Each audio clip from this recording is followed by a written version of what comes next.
Eu estava vendo antes aqui um vídeo teu, estava explicando algumas novas tecnologias que vocês estão desenvolvendo, que era para 2021, 2022. Uma delas era conseguir sentir cheiro eletrônico. É isso? Quase isso. Como que é isso? O cheiro, na verdade, não é eletrônico. O que ocorre é que o nosso cérebro ele tende a pegar estímulos elétricos e transformar em sensações. Ou em sons, ou em imagens. A tecnologia, ela não é que ela faz com que o som seja eletrônico. Ele, na realidade, pega o arquivo de aroma e converte isso para um arquivo de som não audível.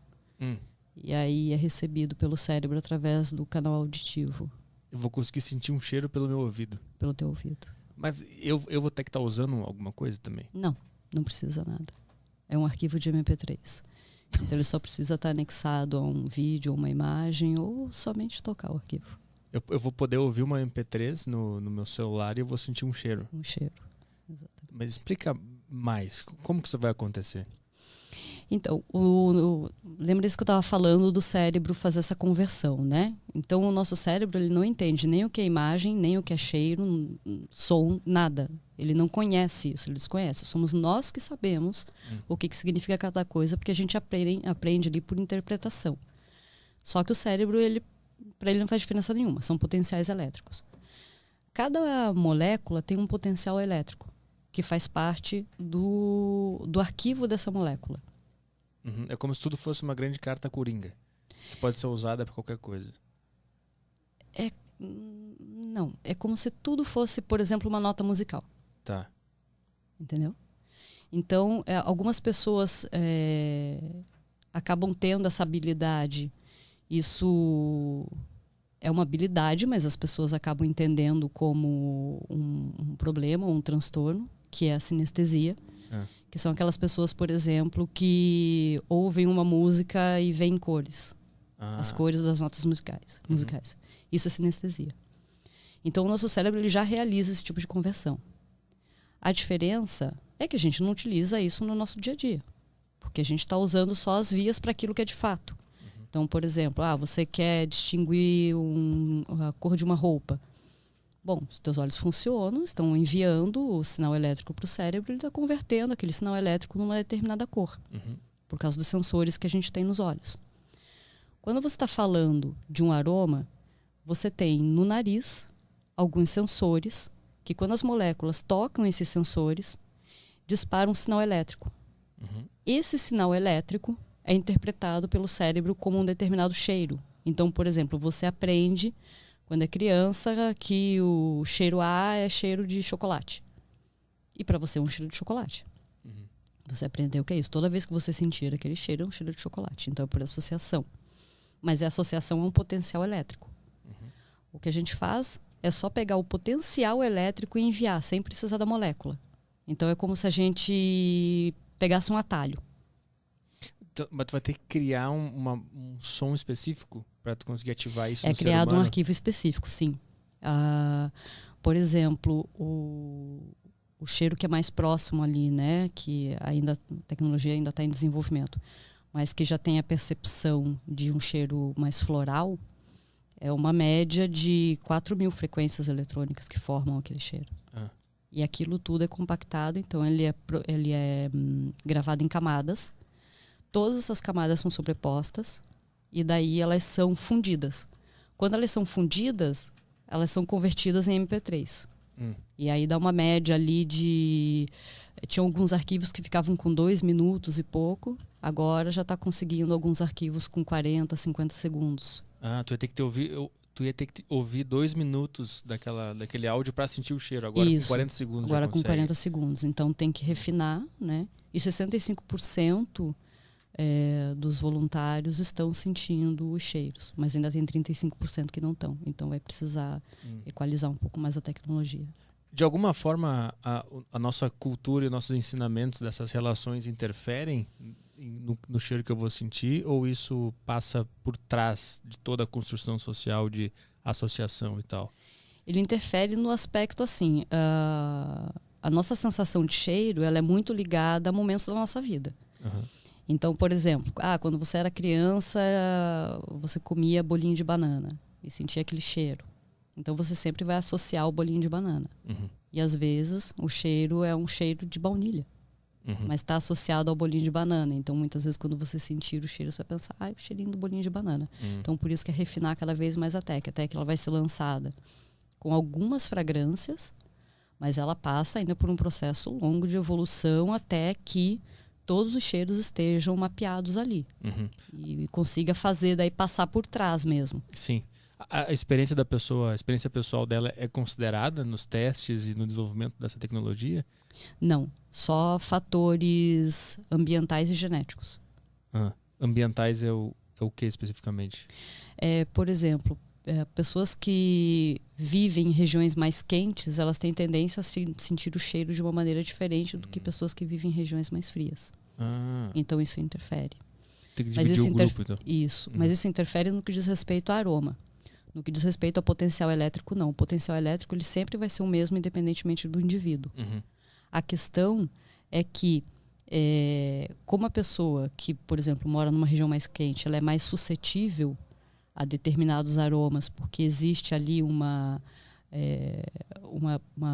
evaporação maior desse cheiro específico, então acaba acontecendo que tem se percebido que algumas pessoas têm um pouco mais de sensibilidade, então sentem mais forte o cheiro. Enquanto outras demoram um pouquinho mais para sentir. E isso vai precisar ser calibrado. Outro fator que deu para perceber que também influencia é a faixa etária. Também influencia na percepção. Por quê? As pessoas mais velhas têm essa capacidade mais afetada ou ao contrário, elas sentem mais cheiro? Depende do cheiro. Cheiros que são mais voltados a amadeirados ou almiscarados e cheiros também mais relacionados, por exemplo, a temperos, especiarias, pessoas mais velhas sentem mais. Interessante. E os cheiros que são mais adocicados e mais florais, pessoas mais novas sentem mais. Então tá dando para perceber que tem uma diferença aí. Qual é a projeção que tu faz para essa tecnologia? É que vai ter um site de uma comida lá e vou baixar uma MP3 daquela comida para sentir o cheiro? Você não vai precisar baixar. Sim, vai dar um play lá no vai site. Vai só dar um play, claro. Exatamente. Esse aí é o que tu vislumbra? Isso. Qual é o objetivo final? O objetivo final é esse. Exatamente. No iFood vou poder sentir o cheirinho também do negócio? Sentir o cheiro, ou quando você vai assistir um filme no cinema, além de você poder usar o óculos 3D, você também tem acesso a determinados cheiros ambientais naquele filme. Cara, e eu vou poder mandar um cheiro para um amigo meu? Vai poder mandar um Vou cheiro. Vou poder mandar. Cuidado com a sacanagem. Poder vai.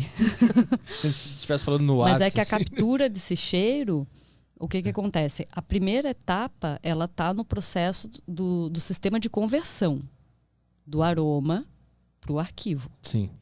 Aí, depois que isso estiver lançado, a gente passa para a etapa de criar um gadget capaz de fazer a captação desse cheiro em um determinado ambiente. Então, por exemplo, você está na cozinha fazendo uma comida. É que uma pessoa sinta o cheiro. Aí você consegue fazer a captura. Mas já de começo ainda não. De começo não vai dar para você passar o cheiro do peixe podre, alguma coisa assim. Do banheiro. Tem que ser só os criadores mesmo do cheiro. Mas como é que se decodifica um cheiro do chocolate, por exemplo? Como é que tu faz para transformar isso em dados, em informação? É utilizado alguns aparelhos, que daí eu não posso falar os aparelhos, porque eu entrego um pouquinho do segredo industrial aí da coisa. Tipo a fórmula da Coca-Cola, não pode falar. Tem algumas coisinhas que não dá para falar, mas tem 2 aparelhos que são utilizados, que são aparelhos que existem já, não foram aparelhos criados para isso. Esses aparelhos eles já fazem a captura da informação que a gente precisa. Então, a partir dessa captura é que daí tem uma equação. Essa equação ela vai fazendo o processo de conversão de um tipo de sinal para outro. E é ali que a gente chega no MP3. Então, só para você ter uma ideia, e para o pessoal que está ouvindo ter uma ideia, a gente passa por Weber, a gente passa por Gauss. Então, a gente vai passando na fórmula por várias conversões até chegar numa conversão que permita que a gente mescle acabe conseguindo fazer isso, de colocar em camada e prensar essas camadas, para ficar tudo mescladinho, o sabor ficar mesclado. Uhum. Então é mais ou menos, para dar para entender bem um exemplo, sabe quando tá gravando uma música que daí tem os canais de acordo com cada instrumento, e depois é pego esse arranjo e é feito toda a edição? É isso que é feito. Faz então uma mixagem daquele É feita uma mixagem, exatamente. Uhum. Então é mais ou menos como se a gente tivesse uma orquestra com vários instrumentos diferentes, e esses instrumentos tocando ao mesmo tempo é que fazem com que tenha um resultado. Mas é como se essa orquestra já tá lá no Chocolate e a gente só descobriu ela. Ela já tá lá, Isso exatamente. que é a loucura do negócio. Ela já tá lá, a função no nosso cérebro também já existe, tá tudo lá. É mais ou menos, não querendo colocar nesse nível, porque eu acho muito mais fantástico o que eu vou usar como exemplo, mas é mais ou menos a luz. A energia elétrica, ela sempre existiu. Uhum. Só foi achado um jeito de dominar ela. Uhum. É basicamente só isso. Tem um software e um equipamento que como é que tu faz? Tu bota perto do cheiro e ele converte numa equação. Ele descobre a equação daquilo ali. Não, o arquivo que vem do equipamento, então é um arquivo que faz a análise do material, seja, por exemplo, assim, um bolo de cenoura. Né? Então faz a análise daquilo, as informações que estão ali, daí é que elas são colocadas no sistema que vai fazer essa conversão. Esse sistema é que é o Sense. O Sense é esse sistema, né, que é o que vai fazer todo o processo de conversão para transformar aquela informação inicial, que é uma informação que a gente já tem no mercado, já existe, só que daí a gente pega aquela informação e faz ela se transformar num arquivo MP3 não audível. E esse arquivo, ele abre igual um guarda-chuva no cérebro. Então é bem interessante, porque o nosso cérebro, quando entra uma informação, ele joga para todos os lados. Dependendo se é uma informação nova, ele vai jogar para ver quais são as áreas que vão fazer a transcrição dessa informação e vão também decodificar essa informação. Nesse caso, como entra pelo canal auditivo, o centro auditivo do cérebro sabe que ali ele não vai conseguir descompactar, porque não deu resultado. O nosso cérebro, ele trabalha com 2 mais 2 é 4, então ele trabalha com resultado. Então, descompactou o arquivo, não deu resultado, ele segue para outra área.